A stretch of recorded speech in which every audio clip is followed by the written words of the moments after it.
We are exactly 4 years away from the start of the 2022 FIFA World Cup in Qatar, and the 8 stadiums that will play host to the tournament are taking shape. The World Cup, the first edition not staged during the summer, will kick off on November 21st and run for just 28 days through to December 18th.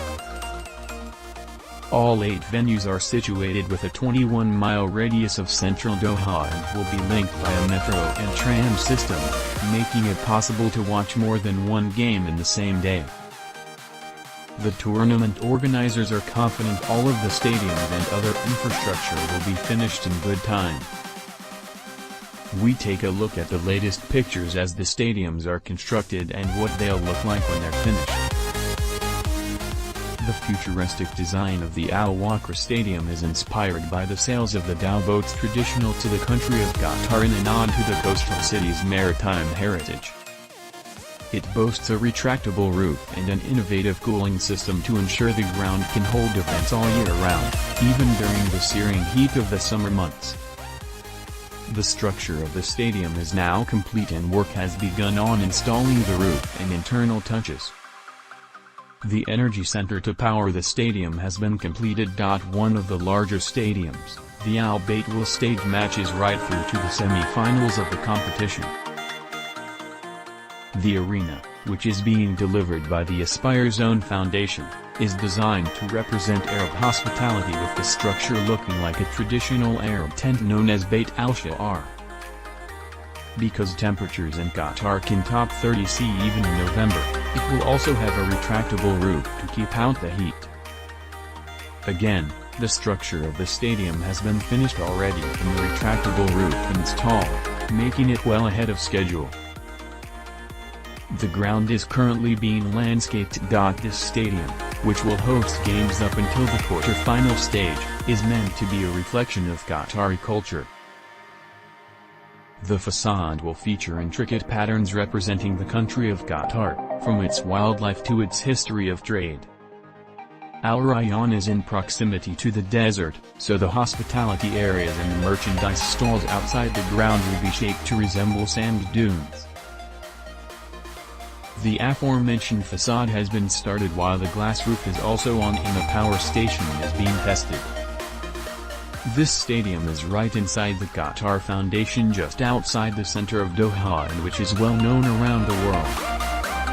Hosting matches through to the quarterfinals, the Education City Stadium is set to become the home of the national women's team after the World Cup. The stadium takes the shape of a diamond and will be nicknamed the Diamond in the Desert, as it is designed to glisten by day and glow at night.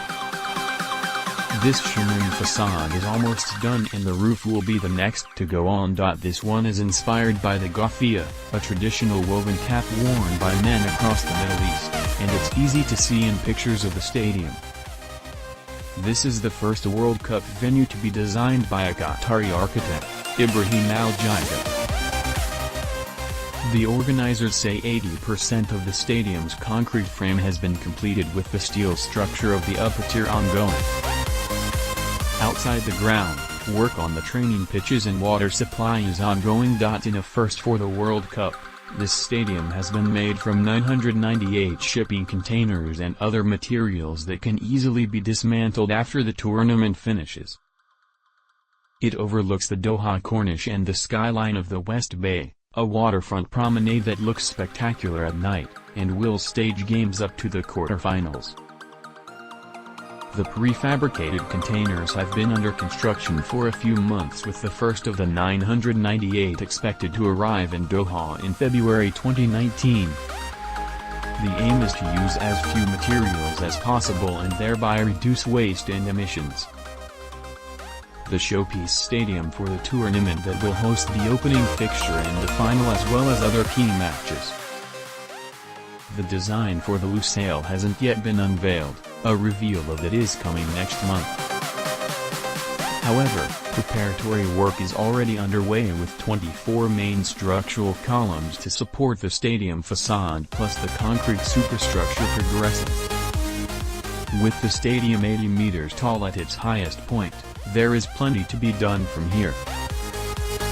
This one is already open, having hosted the Emir Cup final in May last year in front of 40,000 spectators. The country's national stadium had been open since 1976 and has been extensively renovated to host the World Cup.